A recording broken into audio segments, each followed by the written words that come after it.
In storytelling, there's something called the hero's journey.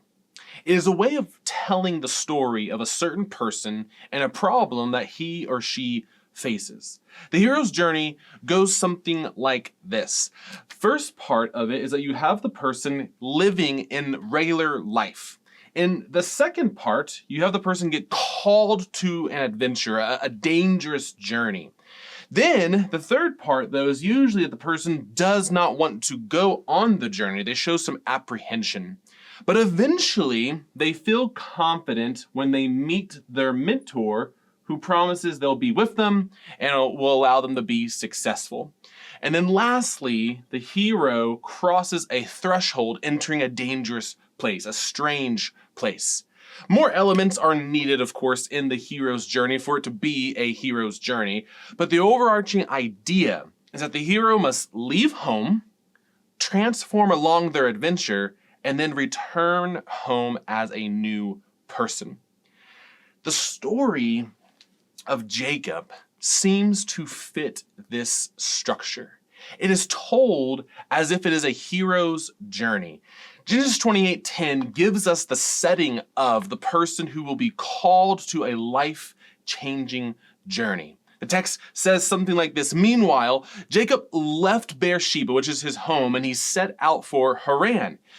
This text brings to mind Jacob's past few days. You see, he's on the run. He's on the run because of him tricking his father, he's stealing his brother's blessing, and now he's under threat. He's on a journey to his mother's hometown, located 500 miles away. On an evening, about 2 days into his trip, Jacob plops down onto the ground, grabs a rock for comfort, and then falls asleep. While asleep, he sees something. In his dream, Jacob sees a staircase that leads up to heaven, something that may have looked a little bit like this. On the staircase, he sees the messengers of God, angels going up and down. But the center stage, the most captivating part of this entire dream, is God. Yahweh is at the center of this staircase, probably near him. And Yahweh addresses Jacob in the midst of his journey, saying that he would be with him throughout all of his life. When Jacob snaps awake, he realizes he's on holy ground, and he calls the newfound sanctuary Bethel, which just means the house of God. Then in 28:20, the text says this: "If God is with me and protects me on this journey I am taking and gives me food to eat and clothing to wear, and I return safely to my father's home, then Yahweh will become my God." Then after this moment happens, he takes the stone that he was just using as comfort and he anoints it, creates this sacred stone, and calls this place the house of God. Why? Because surely God was there. So Jacob moved on and came to the land of the eastern people. You see, this sounds a lot like the hero's journey. We have Jacob, right, who was living his normal life as a trickster. While walking, he gets called into a journey to be with God. Jacob shows apprehension, saying that he would only do it if God truly went with him, which means that in this hero structure, God is the mentor, the person that has to be with the hero for them to be successful. This means that God is necessary in Jacob's journey to transformation. And then in the fifth part, Jacob, of course, enters a strange and dangerous place, the land of the eastern people. This reminds us of Adam and Eve leaving east of Eden, or of the people of Babel when they headed east. Jacob's story being told in this fashion helps us figure out what God's intention is for Jacob and his life. So far, Jacob has been nothing but selfish.